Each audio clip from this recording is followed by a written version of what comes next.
और नौवा है, मतलब काव्य नौवा है, कुत्ते की सीख, उसको मैं विस्तार से समझाऊंगा।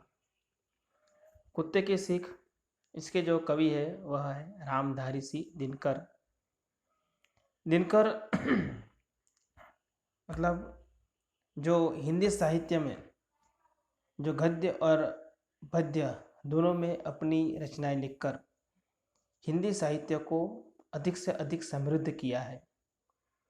इतना ही नहीं कि उन्होंने जो मतलब कुचले हुए वर्ग है, मतलब जो मानव प्रेम है, वो अपने काव्यों में उभारा है, अपनी रचनाओं में उभारा है। और मैथिली चरण गुप्त की तरह उनकी काव्यों में भी राष्ट्र प्रेम की भावना दिखाई पड़ती है। मतलब ये राष्ट्र प्रेम जो उनके रचनाओं में झलकता है। तो ऐसे रामधारी सिंह दिनकर का जन्म बिहार के मुंगेर जिले के सिमरिया नामक गांव में सन 1908 में हुआ था। वो शिक्षा जगत में वो आचार्य भी रहे, उपनिदेशक भी रहे, कॉलेज में वो विभाग अध्यक्ष भी रहे, विश्वविद्यालय में कुलपति वाइस चांसलर भी रहे, और इतना ही नहीं राज्यसभा में भी वो सदस्य रहे। तो ऐसे वो रामधारी सिंह दिनकर की रचनाओं में गांधी विचारधारा भी दिखाई पड़ती है। गांधी विचारधारा मतलब सत्य को प्रोत्साहन देना, सत्य को अपने जीवन का अंग बनाना, और इसलिए उसकी रचनाओं में मानव प्रेम दिखाई पड़ता है। जिस प्रकार महात्मा गांधी सत्य बोलने में कभी झिझकते नहीं थे, ठीक उसी प्रकार रामधारी सिंह दिनकर भी अपनी रचनाओं में तत्कालीन समाज की जो समस्या थी उसको उन्होंने उभारा है और उसकी ओर अपना ध्यान केंद्रित किया है। तो यह सबसे बड़ी विशेषता उनकी रचनाओं में पाई जाती है। रेणुका, हुंकार उनकी मुख्य रचनाएं हैं उनकी। और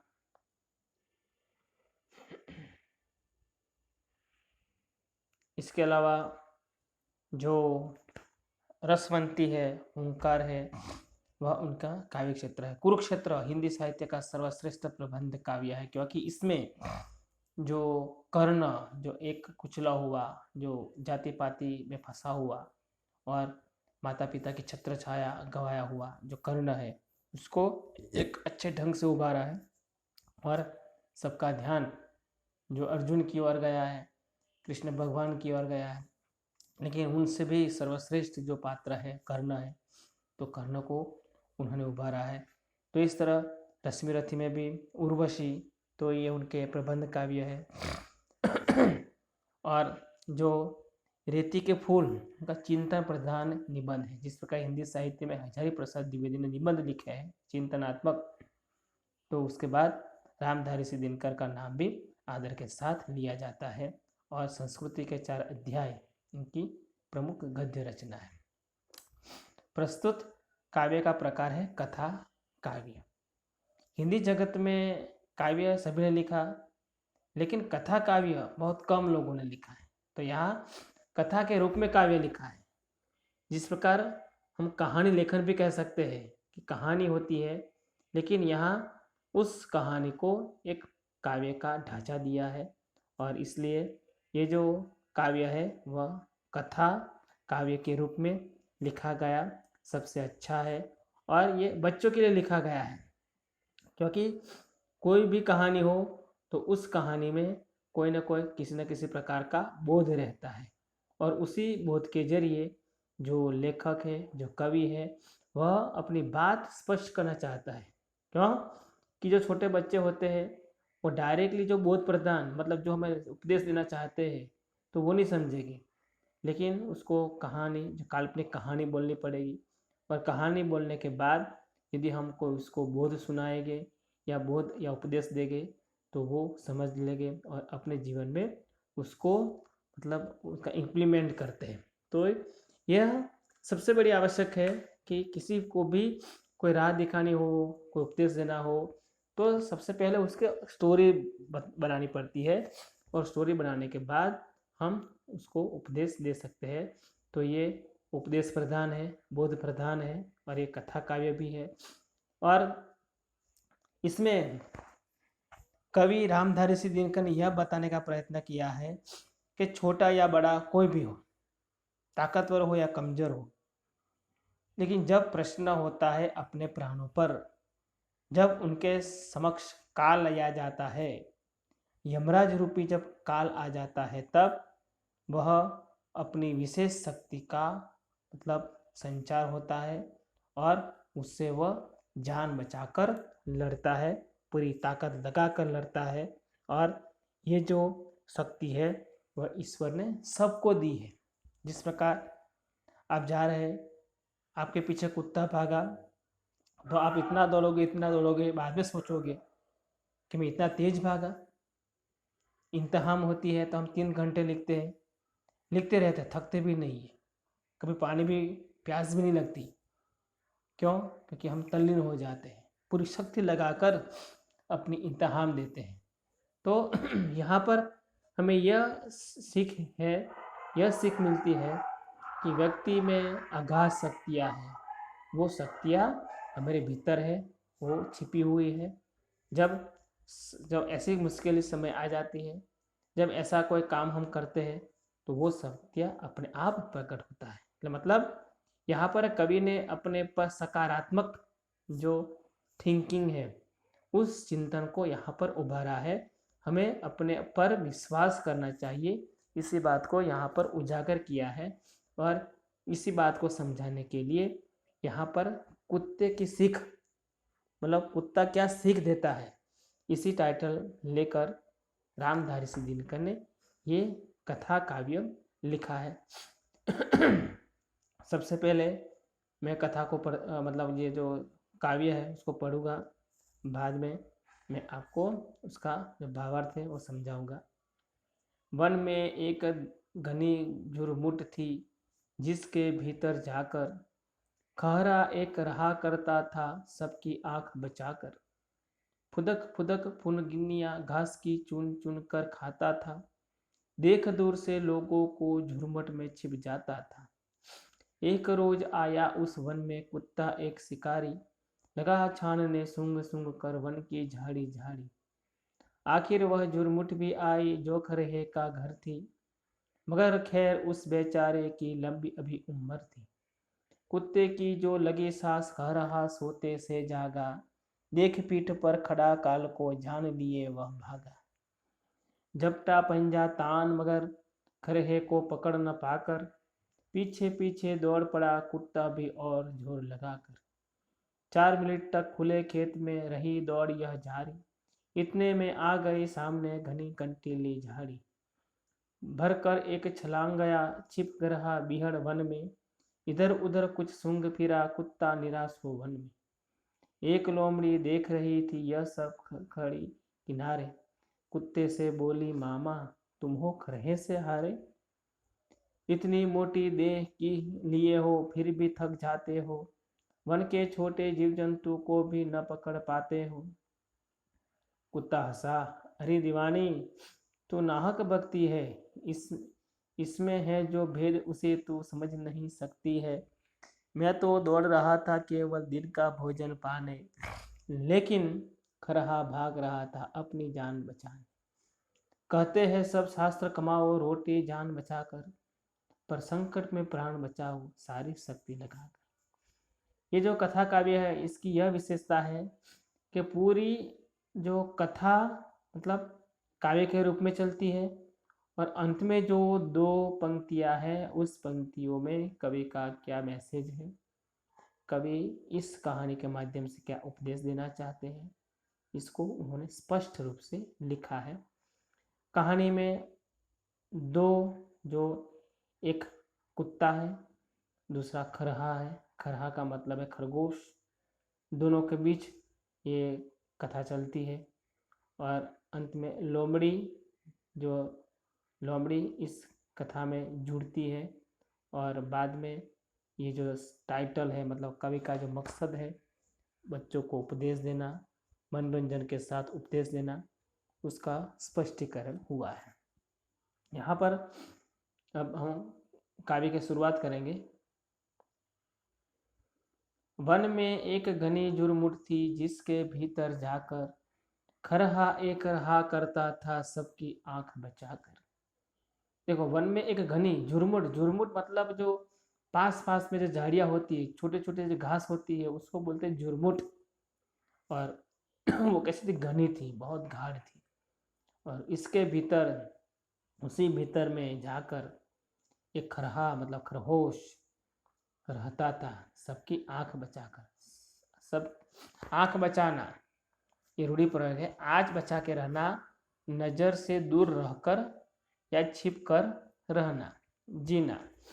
तो ये जो खरहा था वो वन में, वो जो दूसरे पशु थे, हिंसक पशु थे, उससे जो बड़े पशु थे, प्राणी थे, उससे बचकर रहने के लिए वो क्या करता था कि वो सबकी आंख बचाकर, मतलब सबसे वो छिप कर, वो एक घनी, मतलब ये जो झुरमुट थी, घनी झुरमुट, उस झुरमुट में भीतर जाकर वह रहता था।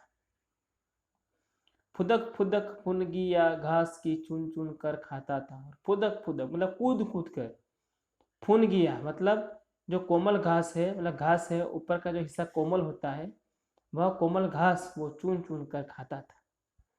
देख दूर से लोगों को झुरमुट में छिप जाता था। और जैसे ही दूर से कोई आता हुआ दिखाई पड़ता, कोई हिंसक पशु दिखाई पड़ता, तो वो तुरंत डर के मारे अपने बिल में या उसी झुरमुट में वो छिप जाता था। क्योंकि खरगोश बहुत ही डरपोक है। वो मतलब कोई भी प्राणी को देखता है, कोई भी पशु को देखता है, तो वो तुरंत डर जाता है और डर कर वो दोबारा छिप जाता है। बाद में जब वह चला जाता है तो बाहर आता है और उछल कूद करता है, और उछल कूद कर कर जो घास की जो कोमल पत्तियां है वो उसको खाता है। और बाद में वो किसी को देखता है तो तुरंत उसी जगह में छिप जाता है। तो ये उनकी दिनचर्या थी उस छोटे से खरगोश की या खरहे की। अब एक दिन ऐसा हुआ, एक रोज आया उस वन में कुत्ता एक शिकारी, लगा छानने सूंघ सूंघ कर वन की झाड़ी जाए। एक दिन ऐसा हुआ कि उसी वन में एक शिकारी कुत्ता अपना शिकार ढूंढने के लिए, अपनी जो भूख है उसको मिटाने के लिए, अपनी क्षुधा को मिटाने के लिए वह उस जंगल में आता है। और आने के बाद क्या करता है कि वो अपना शिकार ढूंढता है। वो अपने नाक से सूंघ सूंघ कर वो मतलब वो सूंघता है, और सूंघने से पता चलता है कि वन में कहाँ उनका शिकार मतलब वो बैठा हुआ है। वो झाड़ी झाड़ी के नज़दीक जाता है, जो जो छोटी छोटी घास थी उस झुरमुट के नज़दीक जाता है, और वहाँ जाकर वो सूंघता है ताकि उनका शिकार कहीं छिपा हुआ हो तो उसको मिल जाए, और उसका शिकार करके वो अपनी जो क्षुधा है, अपनी जो भूख है, उसको मिटा सके। इसलिए एक बार ये खरहे के सामने एक सबसे बड़ी कठिन परिस्थिति आ गई। आखिर वह झुरमुट भी आई जो खरहे का घर थी, मगर खैर उस बेचारे की लंबी अभी उम्र थी। देखो, लंबी उम्र होना मतलब, लंबी उम्र होना मतलब बहुत जीवन होना, मतलब बहुत साल तक जीवन जीना। अब क्या हुआ, ये झुरमुट थी, मतलब जिस झुरमुट में ये जो खरगोश रह रहा था उसके नज़दीक ये जो ये कुत्ता, शिकारी कुत्ता था, उसके नज़दीक आता है, उसके घर के नज़दीक आता है। लेकिन किस्मत अच्छी थी कि काल भी उनको मार नहीं सकती थी, यमराज भी उसको मौत दे सकती थी। तो ऐसी अवस्था में क्या हुआ कि वो मतलब उनके लिए कहा गया कि उस बेचारे की लंबी अभी उम्र थी, मतलब अभी तो उनको बहुत जीना था। कुत्ते की कुत्ते की जो कुत्ते की जो लगी सांस कुत्ते की जो लगी सांस खरहा सोते से जागा, देख पीठ पर खड़ा काल को जान लिए भागा। मतलब पीठ पर काल होना, पीठ पर काल होना ये रूढ़ि प्रयोग है। इसका अर्थ होता है सिर पर मौत हो मंडराना। ले कुत्ते की जो लगी सांस, मतलब कुत्ता ढूंढता ढूंढता उस झाड़ियों में वो सूंघ सूंघ कर अपने शिकार को ढूंढता है। जैसे ही उनकी सांस वो इस खरगोश को मतलब कोई स्पर्शी, तो वो जो खरहा सो रहा था वो तुरंत नींद में से जाग जाता है और देख पीठ पर खड़ा काल को जान लिए वह भागा। और अपनी पीठ पर जब मौत खड़ी थी, यमराज बैठा हुआ था, मौत बिल्कुल नजदीक थी, यह देखकर वो जान लिए वह भागा। जान लिए भागना मतलब अपना जो जान लिए भागना मतलब जीवन बचाने के लिए भागना। तो वो मतलब अपनी पूरी ताकत लगाकर वो अपना जीवन बचाने के लिए वो भागता है उस शिकारी कुत्ते से बचने के लिए। अब क्या हुआ, झपटा पंजा तान मगर खरहे को पकड़ न पाकर, पीछे पीछे दौड़ पड़ा कुत्ता भी जोर लगाकर। अब ऐसा हुआ कि पहले जो खरगोश है वो खरगोश भागता है, फिर उसके पीछे कुत्ता भागता है। देखो, झपटा पंजा तान मगर, जो पंजा था वो शिकारी कुत्ता खरगोश को अपने पंजों में लेने के लिए उस पर प्रहार करता है, लेकिन जैसे ही प्रहार करता है तो वो खरहे को पकड़ नहीं पाता है। फिर क्या हुआ, पीछे पीछे दौड़ पड़ा कुत्ता भी जोर लगाकर, और बाद में उस खरगोश को पकड़ने के लिए कुत्ता भी अपनी पूरी ताकत लगाकर उसको पकड़ने के लिए जोर से जोर लगाकर दौड़ना शुरू कर देता है। यहाँ पर देखो, खरगोश भी दौड़ता है, कुत्ता भी दौड़ता है। खरगोश पहले दौड़ता है, कुत्ता उसके पीछे पीछे दौड़ता है। दोनों ही दौड़ते हैं, लेकिन दोनों के दौड़ने में बहुत सारा डिफरेंस है, दोनों में बहुत बड़ा अंतर है। एक जो है वह जान भगाने के लिए भाग रहा है, मतलब जो खरहा है वो तो अपनी जान भगाने के लिए भाग रहा है, और जो कुत्ता है वो अपनी क्षुधा मिटाने के लिए, अपने शिकारी को पकड़ने के लिए भाग रहा है। मतलब दोनों में अंतर है। एक समझता है कि आज मैं नहीं दौड़ा तो काल मुझे खा जाएगा, मौत मुझे निकल जाएगी। दूसरा जो पीछे भाग रहा था शिकारी कुत्ता, वो समझता है कि जीवन तो बचाना है, जान बचाकर हमें अपनी जो क्षुधा है, अपनी जो भूख है उसको मिटाना है, लेकिन जान को जोखिम में डालना नहीं है। जबकि खरगोश है वो अपना जीवन बचाने के लिए जान को भी जोखिम में डालने से वो हिचकिचाएगी नहीं। जबकि जो शिकारी कुत्ता है, यदि वो शिकार पकड़ में आया तो ठीक है, नहीं आया तो भी ठीक है, लेकिन अपनी जान को जोखिम में नहीं डालना है। यही दोनों की दौड़ में अंतर था। फिर 4 मिनट तक खुले खेत में रही दौड़ी यह जारी, इतने में आ गई सामने घनी कंटीली झाड़ी। और 4 मिनट तक यह दौड़ खुले खेत में चलती है। आगे खरगोश भागता है, पीछे पीछे अपना शिकार पकड़ने के लिए शिकारी कुत्ता दौड़ता है, और यह 4 मिनट तक चलता रहा। इतने में सामने से एक घनी कंटीली झाड़ी, कंटीली मतलब जो छोटे छोटे जो कांटे होते हैं, वो कांटे वाली झाड़ी आ गई। भर कर एक छलांग गया छिप खरहा बीहड़ वन में, इधर उधर कुछ सिंह फेरा कुत्ता निराशो मन। भरकर छलांग मतलब पूरी छलांग भर दी, और खरहा जो था बीहड़ वन में मतलब जो उबड़ खाबड़ जगह थी, उस कंटली झाड़ी में वो कूद गया। और कुत्ता जो था वो कूदा नहीं। क्यों? पहले भी मैंने बताया था, जो खरगोश जो दौड़ रहा था वो अपनी जान बचाने के लिए दौड़ रहा था, मतलब वो आज दौड़ेगा नहीं तो मतलब वो मर जाएगा, मौत उसे निगल जाएगी। इसलिए पूरी शक्ति पूरी ताकत लगाकर वो दौड़ रहा था।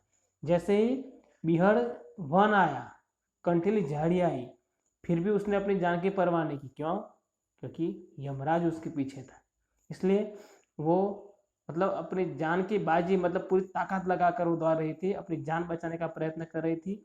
इसलिए अपनी जान को जोखिम में डालना भी मतलब वो हिचकिचाती नहीं है, और बीहड़ वन में उबड़ खाबड़ जो कंटली जगह थी उसमें वो कूद जाती है। लेकिन इधर उधर कुछ सूंघ कुत्ता फिर निराश हो मन। कुत्ता दौड़ा नहीं, कुत्ता वो भी उसके पीछे पीछे बिहेवियर में नहीं गया, क्योंकि वहाँ कंटीली जगह थी, उबड़ खाबड़ जगह थी। हो सकता है कि कुत्ता कहीं अंदर फंस जाए और मर भी जाए, क्योंकि उसको तो सिर्फ खाने की चिंता थी, अपने शिकार की चिंता थी। जबकि जो खरहा था, जो खरगोश था, उसे तो अपनी जान बचाने की परवाह थी, इसलिए वो अपनी पूरी शक्ति लगाकर अपनी जान को बचाना चाहती है, इसलिए वो उसमें कूद पड़ता है, चाहे जो भी हो जाए। लेकिन कुत्ता उसमें गया नहीं, क्योंकि उसका मतलब वो तो बोलेगा दूसरा शिकार में पकड़ लूँगा, लेकिन जान को जोखिम डालने की क्या ज़रूरत है।